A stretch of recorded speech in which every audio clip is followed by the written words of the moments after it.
Hello student, ਸਵਾਗਤ ਹੈ ਤੁਹਾਡਾ ਐਜੂਕੇਸ਼ਨ ਵਰਲਡ ਦੇ YouTube ਚੈਨਲ ਤੇ।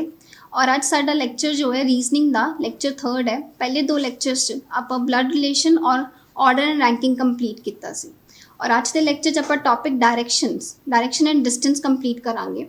ਡਾਇਰੈਕਸ਼ਨ ਐਂਡ ਡਿਸਟੈਂਸ ਨੂੰ ਸ਼ੁਰੂ ਕਰਨ ਤੋਂ ਪਹਿਲਾਂ ਆਪਾਂ ਡਾਇਰੈਕਸ਼ਨ ਦੇ ਬੇਸਿਕ ਕਨਸੈਪਟ ਬਾਰੇ ਗੱਲ ਕਰ ਲੈਂਦੇ ਹਾਂ। ਜਿਸਾਂ ਡਾਇਰੈਕਸ਼ਨ ਦੀ ਮੇਨ 4 ਡਾਇਰੈਕਸ਼ਨਸ ਹੁੰਦੀਆਂ, north, south, East and West. ਠੀਕ ਹੈ, लेकिन क्वेश्चन जो साडा बनेगा वो इन्हां डायरैक्शनस दे नाल ही रिलेटेड होगा। बट क्वेश्चन की होएगा कि अगर कोई परसन अपनी जर्नी किसी डायरैक्शन च शुरू करता है, जिस नॉर्थ डायरैक्शन च शुरू करता है, अगर अगली लाइन च उन्हें एग्जामिनर बोले कि लेफ्ट साइड या राइट साइड मूव करना हो तो उन्हें किस साइड पर मूव करना पेगा। तो अगर कोई परसन नॉर्थ वाल देख रहा है तो अगर उन्होंने लेफ्ट साइड मूव करना पड़ेगा तो लेफ्ट साइड वो मूव करेगा अपने जो दा लेफ्ट हैंड है, और राइट साइड जो राइट हैंड है। सिमिलरली अगर कोई पर्सन सेंटर पोल ते ही खड़ा है और वो साउथ वाल फेस कर रहा है तो साउथ वाल वेखते हुए अगर उन्होंने राइट मुड़न वालों किया जाए तो राइट साइड उसकी बनेगी इधर और लेफ्ट साइड उसकी इधर, बल्कि नॉट द ओपोजिट ही हो जाएगा। ठीक है, सिमिलरली अगर कोई पर्सन इसी सेंटर पोल ते खड़ा और उसकी फेसिंग जो है उसका फेस जो है ईस्ट डायरेक्शन वाला है, तो ईस्ट डायरेक्शन वाल देखते हुए अगर कोई उन्होंने लेफ्ट साइड वाल मुड़न वाल के तो लेफ्ट साइड वाल जाएगा तो लेफ्ट साइड बनेगी उसकी अपवर्ड और राइट साइड उसकी होएगी डाउनवर्ड। और वेस्ट वाले केस से बिल्कुल ही ਇਹਦਾ ओपोजिट हो जाएगा। मतलब अगर कोई पर्सन वेस्ट डायरेक्शन वाल जा रहा है या फेस कर रहा है तो अगर उन्होंने राइट साइड वाल मुड़ना होए तो राइट साइड उसकी बनेगी अपवर्ड और लेफ्ट साइड उसकी होएगी डाउनवर्ड। ये जो डायरेक्शनस है लेफ्ट राइट एक क्लीयर होना चाहिए, क्योंकि जो साडा बेसिक क्वेश्चन होएगा डायरेक्शन का वो इन्हां दे ही रिलेटेड होएगा। ठीक है, हुण डायरेक्शन के बेसिस पे आप पढ़ते लिया कि लेफ्ट साइड और राइट साइड किस तरह मूव करना है। लेकिन अगर एग्जामिनर क्वेश्चन की पूछेगा, अगर मान लो कि किसी पर्सन ने अपनी जर्नी इस पॉइंट ए तो शुरू की थी और वो सारा ट्रैवल करके इस पॉइंट बी ते पहुंच गया। ठीक है, अगर वो उस बी पॉइंट ते पहुंच गया तो उन्होंने एग्जामिनर ने पूछा है कि जो फाइनल पॉइंट है, फाइनल पॉइंट होता है इस पर्सन का ए बी पॉइंट, तो यह फाइनल पॉइंट जो है अपनी इनिशियल पॉइंट की किस डायरेक्शन च हैगा। तो मतलब कि रैफरेंस किन्नू रखना है, ए पॉइंट नू रखना है। तो अगर ए नू तुसी रैफरेंस से रखोगे तो तुसी इत्ते यही 4 डायरेक्शनस बना सकते हो अगर तुहानू किसी तरह की कन्फ्यूजन हैगी डायरेक्शन नू लैके। हुण बी पॉइंट अगर तुसी ध्यान नाल देखो तो ना ही ए पॉइंट दे बिल्कुल नॉर्थ वाल भी नहीं हैगा। नॉर्थ वाल तां हुंदा अगर बी पॉइंट इत्थे लाई करदा, और ना ही ईस्ट वाल है। ईस्ट वाल तां हुंदा बी पॉइंट अगर वो बिल्कुल इधर नू लाई करदा। तो यदा मतलब बी पॉइंट किधर लाई करता पे ए दी नॉर्थ और ईस्ट के विचकार। अगर आप इस लाइन को ज्वाइन करिए नॉर्थ ईस्ट विच लाई करता है तो क्वेश्चन जो होएगा साडा इसी डायरेक्शन के रिलेटेड होएगा कि जो फाइनल पॉइंट है वो स्टार्टिंग पॉइंट के किस डायरेक्शन च हैगा। ठीक है, इसी तरह इन्हां 4 डायरेक्शनस तो इलावा साडी जो और बाकी डायरेक्शनस है सब डायरेक्शनस वो है कार्डिनल डायरेक्शन। मतलब कोई पर्सन इसी सेंटर ऑफ पोल ते है, ठीक है, जिस हमने साडा बी पॉइंट इत्थे लाई करता पिया सी, तो मतलब बी जो है सेंटर पोल जिन्होंने ए पॉइंट मान लैंदे आ उहदी किस डायरेक्शन च हैगा, उहदी नॉर्थ ईस्ट। सिमिलरली अगर बी पॉइंट इत्थे ना होके साउथ और ईस्ट के विचकार लाई करेगा तो मतलब फिर उहदी ए तो उहदी डायरेक्शन की हैगी है साउथ ईस्ट। और अगर वो साउथ और वैस्ट के विचकार लाई करेगा तो मतलब ए तो उहदा डायरेक्शन की है साउथ वैस्ट और है नॉर्थ वैस्ट। ठीक है, तो ये कार्डिनल डायरेक्शनस हैगियां जिहदे अकॉर्डिंग सानू क्वेश्चन च पूछा जा सकता है। ਇਹਦੇ ਤੋਂ इलावा डायरेक्शन तो इलावा क्वेश्चन जो आता है वो डिस्टेंस के नाल रिलेटेड भी आता है।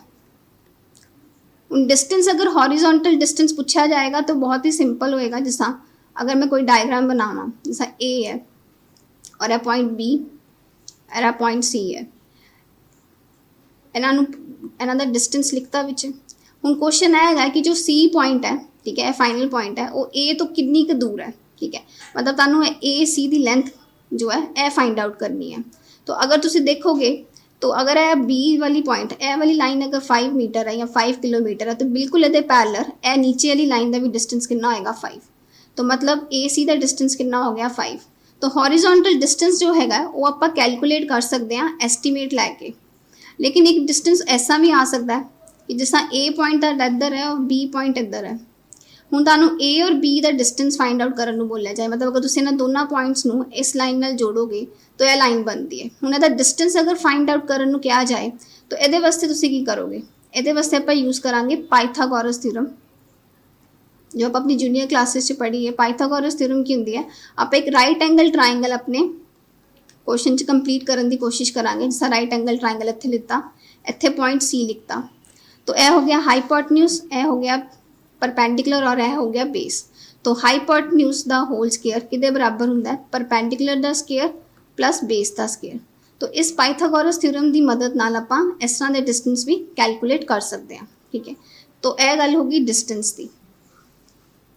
हुण मूव करते हैं नैक्सट स्लाइड ते। नैक्सट स्लाइड ते एक साडा क्वेश्चन आंदा है, टाइप आंदी है डायरैक्शन की, इहनूं टाइप 2 कह सकते हो, कि अगर तुहानूं एक सिंपल ड्यूरेशन दिती है टाइम की, सनराइज, ठीक है, उन्हें ईस्ट वैस्ट कुछ नहीं बोलिया, उन्हें बोलिया कि सनराइज का टाइम है, दो परसन आपस फेस टू फेस जो है गल करते पे। तो सनराइज के टाइम पे बस इतना याद रखना है, जो शैडो जो फॉल करेगी, ठीक है, क्योंकि यह क्वेश्चन जो है शैडो के अराउंड ही मूव करता है, तो जो शैडो फॉल करेगी वो हमेशा वेस्ट पार्ट वाल की है फॉल करेगी। ठीक है, और अगर दो परसन आमने सामने गल करते पे, मतलब एक नॉर्थ वाल देखता पे और एक साउथ वाल देखता पे, ठीक है, तो उन्होंने शैडो किधर फॉल करेगी? जो परसन नॉर्थ वाल देखता होएगा उहदी शैडो उहदे लैफ्ट हैंड साइड वाल फॉल करेगी। ठीक है, और जो परसन साउथ वाल देखता पे उहदी शैडो सनराइज के टाइम ते उहदे किस साइड ते फॉल करेगी? राइट साइड ते। ठीक है, इसी तरह सनराइज का कंसैप्ट आपां देख लिया, उस तो बाद आपां मूव करते हैं सनसैट ते। ठीक है, सनसैट का जो कंसैप्ट है वो बिल्कुल सनराइज तो उल्टा हो गया। सनसैट टाइम पे जो सन की पोजीशन होएगी इधर होएगी वैस्ट वाली साइड, और सनसैट वाले टाइम जो शैडो फॉल करेगी वो ईस्ट वाले पार्ट, मतलब इधर वाली साइड वाल फॉल करेगी। तो ये भी यही सिचुएशन दिती होंगी, सेम ही सिचुएशन की दो परसन आमने सामने खड़े होकर गल करते पे, एक नॉर्थ वाल देखता पे, एक साउथ वाल देखता पे।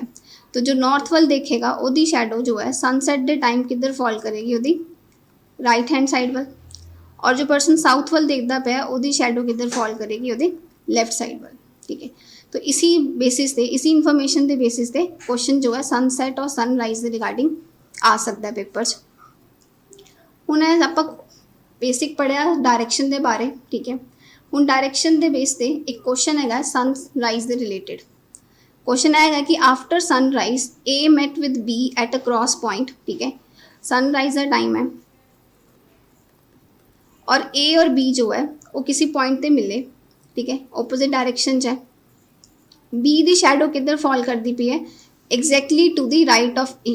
ठीक है, हुण सानू इहदे च वर्ड उन्हें राइट यूज़ किया, दैट मीनस कि इन्हां दोनों में कोई एक नॉर्थ वाल खड़ा है, कोई एक साउथ वाल खड़ा है। हुण जो है लाइन लिखी है कि बी दी शैडो जो है एग्जैक्टली किहदी राइट ते पै रही है? ए दी राइट वाल पै रही है। तो ए कित्थे हो सकता है? अगर पॉसिबिलिटी का ही लईए, अगर पहले नॉर्थ वाल अगर मैं खड़ा करदा ए नूं, तो ए दा राइट इस वाली साइड पेगा, लेकिन सुबह के टाइम जो है, सवेर के टाइम जो है शैडो जो है वैस्ट पार्ट वाल, ईस्ट पार्ट वाल तो फॉल करती नहीं है। ठीक है, तो यदा मतलब ए नॉर्थ वाल नहीं देख रहा, तो ए किस डायरैक्शन च हैगा? ए साउथ वाल फेस करता होएगा, तां ही उहदी राइट साइड इधर बनेगी, और राइट साइड इधर बनेगी, मतलब उहदी शैडो इधर फॉल कर रही है। तो इत्थे यही पूछा question, if they facing each other on which direction was a facing. तो ए किस डायरैक्शन वाल देखता पे? साउथ वाल। और अगर तुहाडे को बी की डायरैक्शन पूछी होंदी, तो बी का फेस किधर हैगा सी? नॉर्थ वाल। ठीक है, तो यह सनराइज और सनसैट का कंसैप्ट सी। उस तो बाद इतने बेसिस पे, डायरैक्शन के बेसिस पे कुछ क्वेश्चंस करते हैं बेसिक। तो जैसा पहला क्वेश्चन है, one day Raviraj left home and cycle 20 kilometre southwards, turn right and cycle 10 kilometre and turn right, and cycle 20 kilometre and turn left and cycle 20 kilometre. How many kilometres will he have to cycle to reach his home state. तो question start होता है कि रविराज कोई person है, उन्हें अपनी journey start की अपने घर तो, लेट्स से इस पॉइंट ए तो स्टार्ट की, उन्हें अपनी जर्नी किस डायरैक्शन तो स्टार्ट की? 20 किलोमीटर साउथवर्ड। तो 20 किलोमीटर साउथ किधर बनेगा? डाउनवर्ड, नीचे नूं। इससे आगे मान लें कि उहदे 20 किलोमीटर कंप्लीट हो गए। जिद्दां ही उहदे 20 किलोमीटर कंप्लीट हो गए, उन्हें किधर टर्न करना है? उन्हें अपनी राइट वाल टर्न करना है। तो इस टाइम जो इत्थे खड़ा उसका फेस किधर है? साउथ वाल। तो साउथ वाल देखते हुए अगर उन्होंने राइट टर्न करना होए, ठीक है, तो राइट किधर बनेगा? इधर। और कितना साइकिल चलाना उन्हें? 10 किलोमीटर। तो अंदाजे ना आप लाइन ड्रॉ करती 10 किलोमीटर इन ठीक है। ਇੱਥੋਂ ਤੱਕ ਲੈ ਲਿਆ 10 ਕਿਲੋਮੀਟਰ। ਹੁਣ ਉਹਦਾ ਫੇਸ ਕਿੱਧਰ ਹੋ ਗਿਆ, ਵੈਸਟ ਵੱਲ। तो 10 किलोमीटर राइट टर्न करने तो बाद उन्हें फिर तो एक राइट टर्न लेना और कितना साइकिल चलाना है 20 किलोमीटर। तो वेस्ट वाल देखते हुए राइट किधर बनेगा, ਉਹਦਾ अपवर्ड बनेगा, ठीक है, इस तरह। और यह लाइन बिल्कुल सेम होएगी क्योंकि अगर यह 20 किलोमीटर है तो ਇਹਦੀ ਸਾਹਮਣੀ ਲਾਈਨ ਦਾ ਵੀ डिस्टेंस ਇੱਥੇ ਹੀ ਕੰਪਲੀਟ ਹੋਏਗਾ 20। ਹੁਣ ਉਹਦਾ ਫੇਸ ਕਿੱਧਰ ਦੀ डायरेक्शन 'ਚ ਹੋ ਗਿਆ, नॉर्थ डायरेक्शन 'ਚ। ਹੁਣ ਉਹਨੇ ਕਿੱਧਰ टर्न करना है, लेफ्ट वाल टर्न करना और कितना साइकिल चलाना है 20 किलोमीटर। 20 किलोमीटर मतलब जो लैफ्ट हैंड इधर 20 किलोमीटर चलाया और उधर इस पॉइंट पे आके जर्नी खत्म होगी। हुण क्वेश्चन आएगा कि how many kilometres will he have to cycle to reach his home state.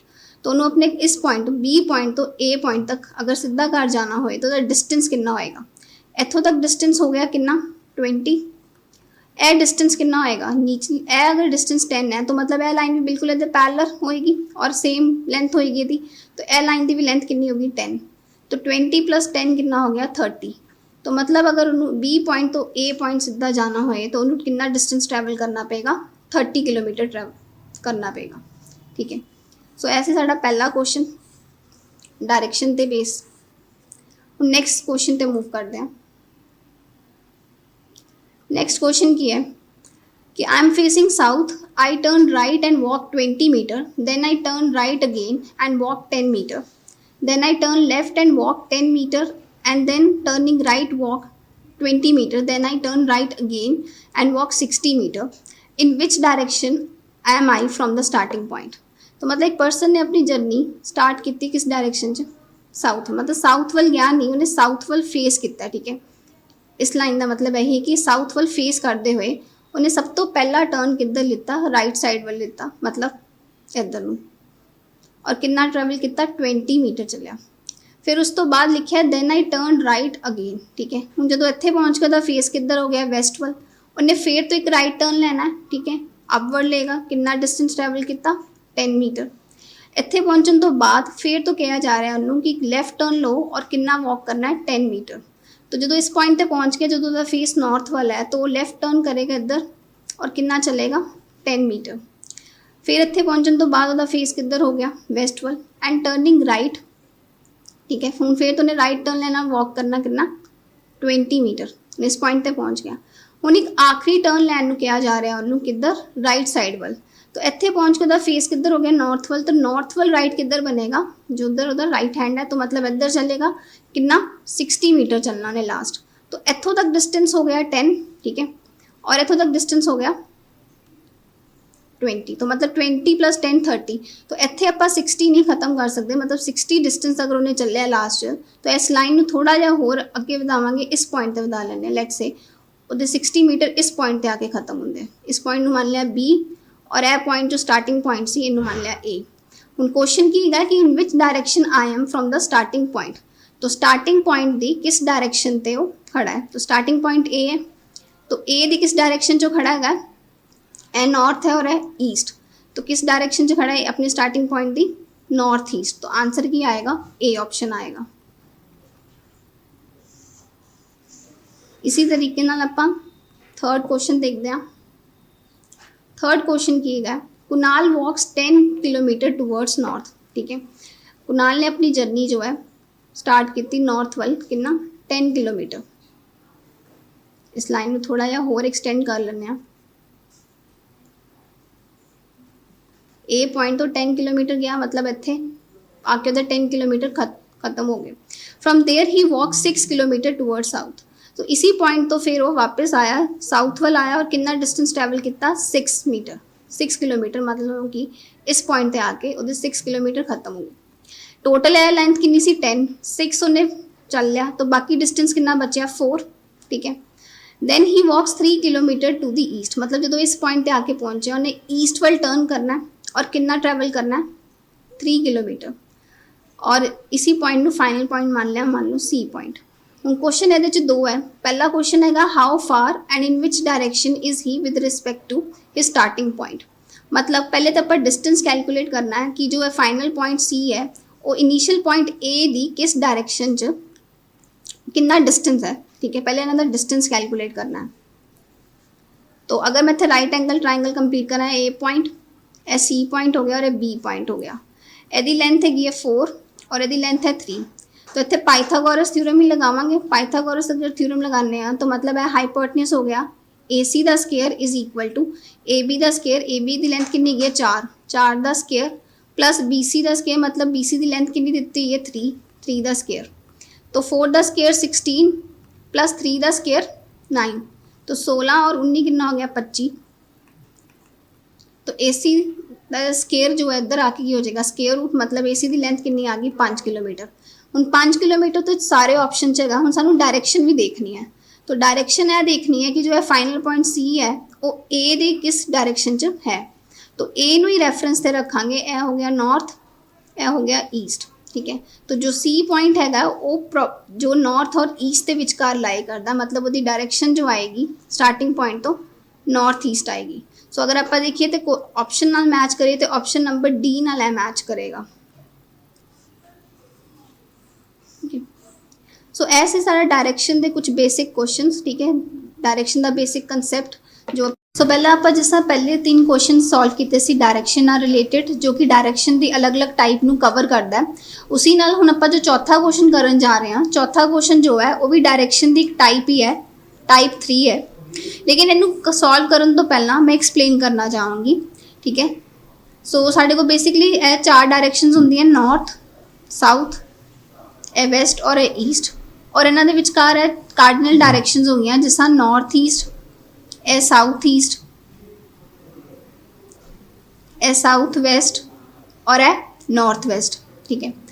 हुण उस तो बाद 2 चीज़ां इंपॉर्टेंट है इस क्वेश्चन को सॉल्व करने लिए, एक वर्ड क्लॉकवाइज और एंटी क्लॉकवाइज, ठीक है। इहदा ध्यान रखना है इस क्वेश्चन को सॉल्व करते वक्त, ठीक है। जिस तरह कि अगर कोई पर्सन इस सेंटर पर खड़ा है, सेंटर पोल पर खड़ा है और वो सिर्फ और सिर्फ किधर देखता पाया, नॉर्थ वाल देखता पाया, और अगर उन्होंने क्लॉकवाइज टर्न करने को बोलिया जाए तो द क्लॉकवाइज टर्न किस तरह होएगा इधर नूं, ठीक है। जिस तरह क्लॉक कड़ी मूव करती है उसी तरीके नाल वो मूव करेगा, ठीक है। क्लॉकवाइज इधर नूं गया और अगर उन्होंने बोलिया जाए कि भाई एंटी क्लॉकवाइज मूव करो, ठीक है। अगर उन्होंने बोलिया जाए कि अगर कोई पर्सन नॉर्थ वाल ही देखता पाया, खड़ा इत्थे ही है, देख किधर रहा नॉर्थ वाल, और उन्होंने एंटी क्लॉकवाइज मूव करने को बोलिया जाए मतलब इधर, तो किधर मूव करेगा, इधर मूव करेगा, जिस ए डायरेक्शन बन जाएगी उसकी, ठीक है। हुण इस तो बाद एक होर चीज़ मैटर करती है इस क्वेश्चन को सॉल्व करते, वो हैगा एंगल। जिस तरह अगर आप किसी पॉइंट दे अराउंड कोई एंगल कंप्लीट करते हैं तो आप कितने डिग्री एंगल कंप्लीट करते हैं 360 डिग्री, ठीक है। इसका मतलब यह हो गया कि नॉर्थ और ईस्ट के विच कितने डिग्री का एंगल है 90 का। इसी तरीके नाल ईस्ट और साउथ के विच कितने डिग्री का एंगल है 90 का। साउथ और वैस्ट के विचकार कितने डिग्री एंगल है 90 का। उसी तरीके नाल नॉर्थ और वैस्ट के विच भी 90 डिग्री का, ठीक है। तो इस तरह 360 हो गया। हुण इस क्वेश्चन नूं सॉल्व करके देखते हैं कि इस क्वेश्चन नूं इसी टाइप के उत्ते बनाया गया है। तो सॉल्व करके देखते हैं कि अगर इस तरह का क्वेश्चन आए तो इन्हें एग्जाम च किस तरह सॉल्व करीदा। तो इन्हें सॉल्व करने लिए यही डायग्राम ले लेने, ये उत्ते ही बना लाँगे, ठीक है। ये बनाने नाल की होएगा, किसी तरह की कन्फ्यूजन नहीं रहेगी और आंसर भी बिल्कुल सही आएगा, ठीक है। यह हो गया तुहाडा नॉर्थ ईस्ट, यह हो गया तुहाडा साउथ ईस्ट, यह हो गया साउथ वैसट और यह हो गया नॉर्थ वैसट। हुण क्वेश्चन इत्थों स्टार्ट होंदा है, मैन इज़ फेसिंग वैसट, ठीक है। एक आदमी किधर देखता पाया, वैसट वाल देखता पाया, ठीक है। उस डायरेक्शन च सिर्फ गया नहीं है, वो सिर्फ इधर खड़ा होकर इस डायरेक्शन च देखता पाया। उन्होंने कहा गया कि भाई टर्न करो 45 degree in the clockwise direction, ठीक है। 45 डिग्री मतलब कि नॉर्थ और वैस्ट के विचकार कितने डिग्री का एंगल हैगा 90 का। तो मतलब 45 कितना होएगा इत्थों तक। तो मतलब अगर उन्होंने 45 डिग्री टर्न करने को बोलिया गया है क्लॉकवाइज, तो क्लॉकवाइज किस तरह चलेगा, जिस तरह कड़ी घूमती है या कड़ी मूव करती है, तो यह इस तरह जाएगा। हुण उहदा फेस किधर हो गया, इस डायरेक्शन च गया नहीं, खड़ा इत्थे ही है। हुण उहदा फेस किधर हैगा नॉर्थ वैस्ट वाल।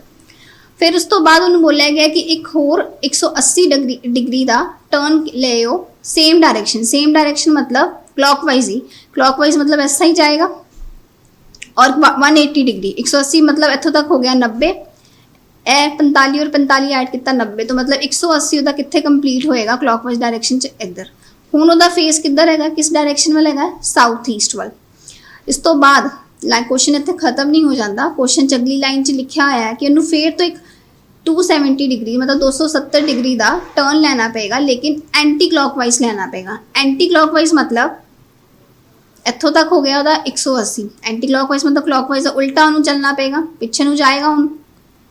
और कितना ਇੱਥੋਂ तक 180 हो गया, लेकिन ਉਹਨੂੰ कितना टर्न लेना है, 270 लेना। तो मतलब 180 च होर कितने डिग्री एंगल कंप्लीट करेगा, 90 डिग्री होर कंप्लीट करेगा। तो 90 मतलब ਇੱਥੋਂ तक 45 हो गया और ਇੱਥੋਂ तक 45, 90 ਇੱਥੇ कंप्लीट हो गया।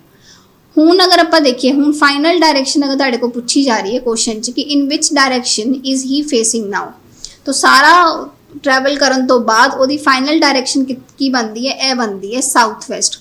और अगर मैं मेरे दिते हुए 4 ऑप्शनस नाल इनू मैच करा तो किस ऑप्शन नाल मैच करता है पूरी तरह, ऑप्शन नंबर ए नाल। तो आंसर आएगा साउथ वेस्ट। सो यह हैगी सी डायरेक्शन दी टाइप 3। ठीक है, तो इस क्वेश्चन में अगर इस तरह का क्वेश्चन आए तो एक क्वेश्चन बहुत ही ईजी है। इनू इस तरीके नाल अगर बनाया जाएगा तो बहुत ही ईजीली और एक्यूरेसी नाल तुसीं ये क्वेश्चन सॉल्व कर सकते हो। ठीक है, तो अज का वीडियो जो है मेरा ਇੱਥੇ ਹੀ ਖਤਮ ਹੁੰਦਾ ਹੈ। डायरेक्शन च मैं 3 टाइप्स कवर की हैं। पहली तो डायरेक्शन किस्सा कैलकुलेट करीदा है, डिस्टेंस किस्सा लईदा है, फिर सनराइज और सनसैट का कंसैप्ट, और लास्ट है क्लॉकवाइज और एंटी क्लॉकवाइज का। आई होप तुहानूं ये वीडियो पसंद आई होएगी। अगर पसंद आई है तो इन्हूं सबसक्राइब करना ना भूलना और लाइक शेयर और कमेंट। Thanks for watching.